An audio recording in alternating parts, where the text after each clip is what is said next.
It's Friday, the sun is shining. Okay, it's not, but we can hope.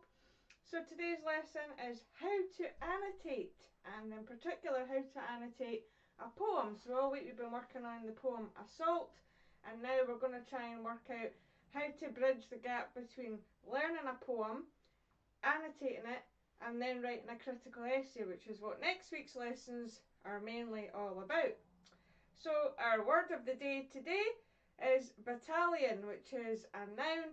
So it's a large body of troops ready for battle, especially an infantry unit forming part of a brigade, or it can mean a large organised group of people pursuing a common aim or a common goal. So for example, he belonged to a battalion that trained soldiers headed to Iraq. And today's spelling word to add to our war theme, remember the spelling bee is on Wednesday, so get practicing so you can beat each other at home, is siege. That's how you pronounce it. Siege, not sieve. That's a different thing that you do with your flour. Our usual cheesy pun of the day. I'm feeling positive today, said the battery. I hope you all are too. And if you're watching, say hello, so I know that I'm not just talking to myself as per usual. Right, the first task for you. Write down as many words as you can that rhyme with time. Just to get your brains moving. Alexa, play.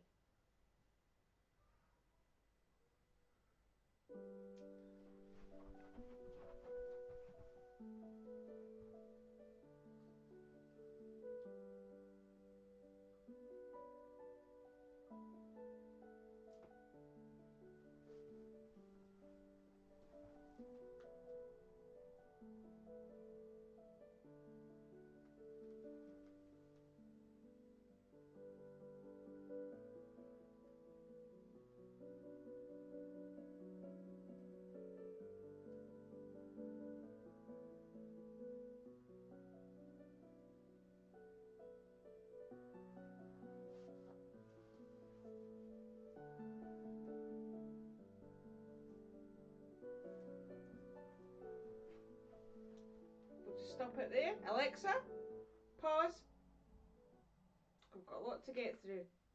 Right, so what does to annotate mean? To annotate means to basically take notes on a piece of writing or a text to show that you've understood it, and it means as part of it you're going to be analysing it as well. So this can apply to a poem, a newspaper article, a book, a novel, anything that you read. So you're going to be asked to annotate throughout your school career in English and other subjects perhaps as well. So it's really an important skill to learn and keep developing. It's not just a summary of the text, that's just only a slight part of it. There's lots of other things that you're going to have to focus on and look at too. So why do we bother annotating? Well, annotating allows you to gain a deeper understanding of the text. It helps you process what you're reading as you go along, so you can sort of get to grips with it a bit easier. And it increases your engagement with the text. You know how many times you've well read something and then you drift off, you zone out, you start thinking about other important things, you know, like shopping lists or Brussels sprouts. And so it reduces that chance because you're active. You're much more active when you're reading.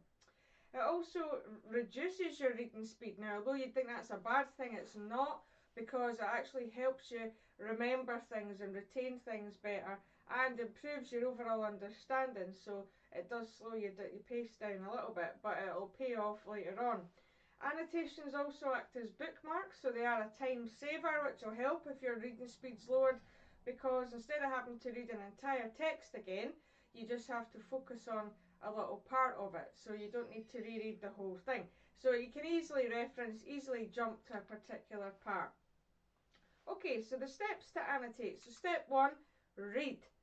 So to try and gain a sound understanding, it's a good idea to read the poem 2 or 3 times. Now, poetry is meant to be read aloud, as I've said in other lessons, so it helps to bring life to the words on the page. And obviously reading the poem thoroughly is crucial in terms of trying to understand what it's all about.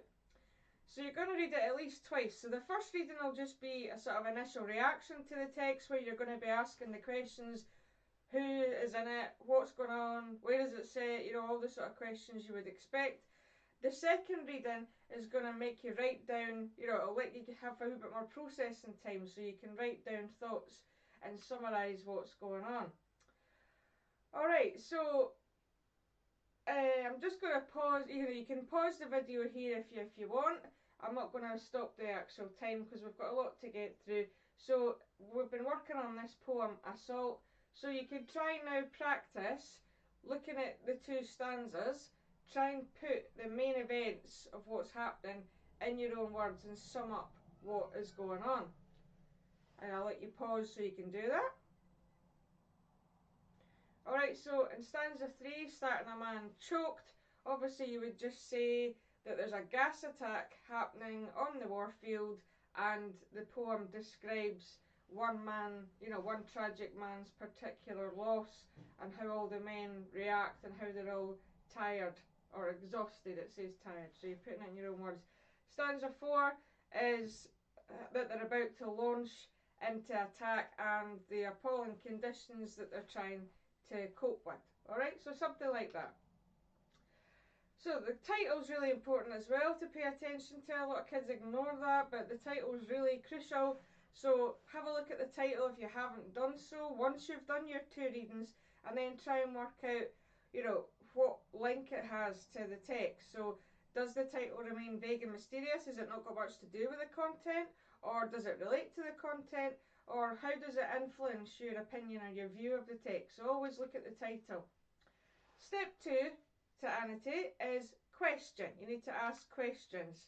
So you must ask a series of questions when you're annotating.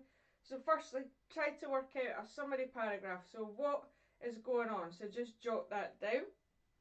Then your next step, as you go up through school, there's going to be more cases where you're going to not know what particular words mean. So to try and slot the jigsaw puzzle together, always look up what the words are that you don't know. So you can do it in a paper dictionary, or there's plenty of apps on phones or search engines. And then the last step is this is the key sort of area where you're going to spend a lot more time on. So step 3 is identifying and analysing particular techniques throughout the poem or the piece of writing. So I like to say you can slam it. Alright, so you can slam your poem. So you have to reread the poem, so you've got an understanding with your first couple of readings, but now it's all about unpicking it and trying to analyse the actual writer's craft and techniques so that that'll enhance your meaning as well. So my advice would be to highlight. I prefer highlighters, but you can circle if you don't have one. But highlight particular things throughout the text that you think are important. Then you can use slam as headings at the side of your poem or on a separate piece of paper or a jotter if you prefer, you know, to do it in the margins. So there's going to be, depending on the poem, parts of slam are going to be maybe more important than others, or you'll see a lot more examples. So slam means structure, language, affect and meaning.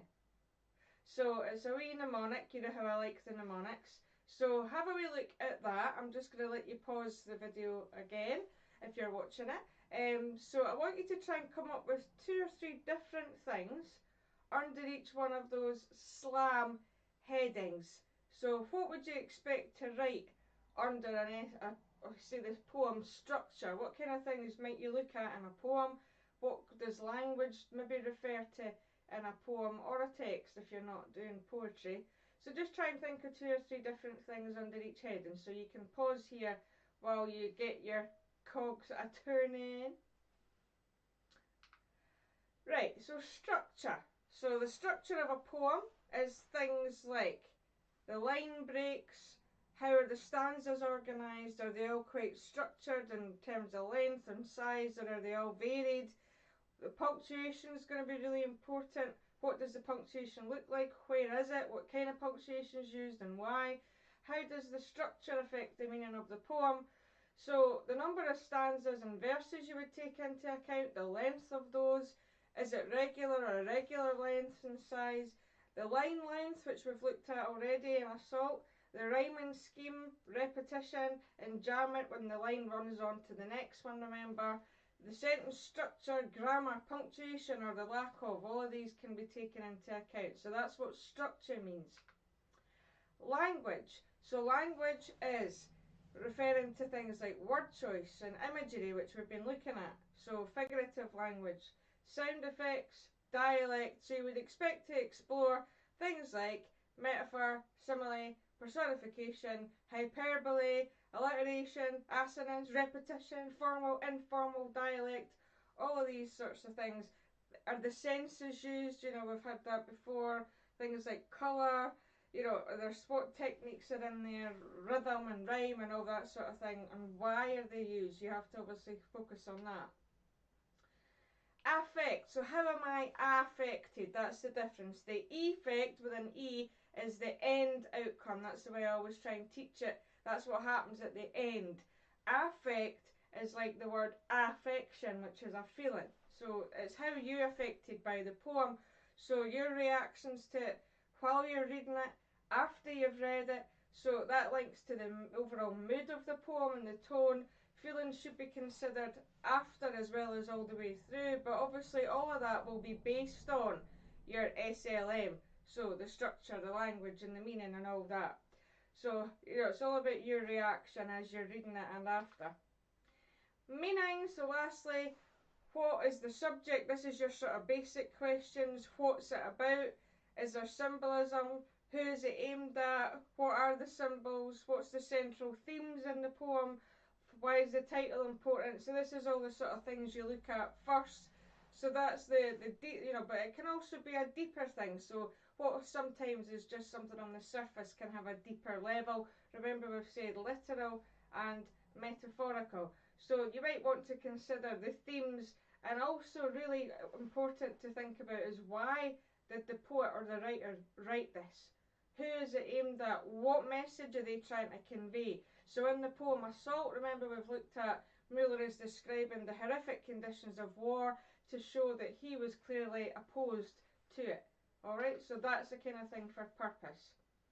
And the final thing that I need to say is that when you're doing all these notes on it and writing all your slam, it's your reactions. Okay, it's okay for the teacher to stand up and suggest things to you, so that's our job, but you want to enhance that. Don't just rely on every single thing your teacher says, because your interpretation of a text will be different from mine and the people around you.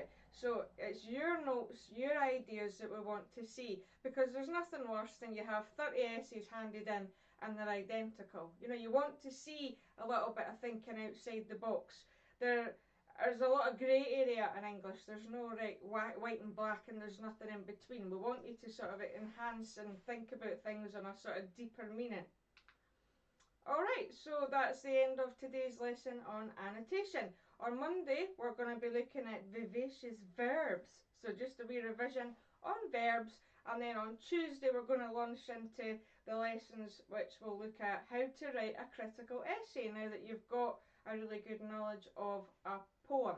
So if you haven't done so, have a wee go at annotating Assault now, because you've got your slam headings, you know what you're doing with that, and through all your notes and the answers and all the videos I've done on the poem, that should help you too. Alright, so thank you very much for watching. Please subscribe, like and share my channel on YouTube and on Facebook. That's where all the resources are, including all the PowerPoints that you're seeing, so you can get added to that group too. If you're not on Facebook, there's the links for the Google Classroom. And if you'd like to say thank you for all the hard work that I'm putting in here, then that's what to do. Alright, have a fantastic weekend, and I'll see you on Monday. Bye! Alexa, play!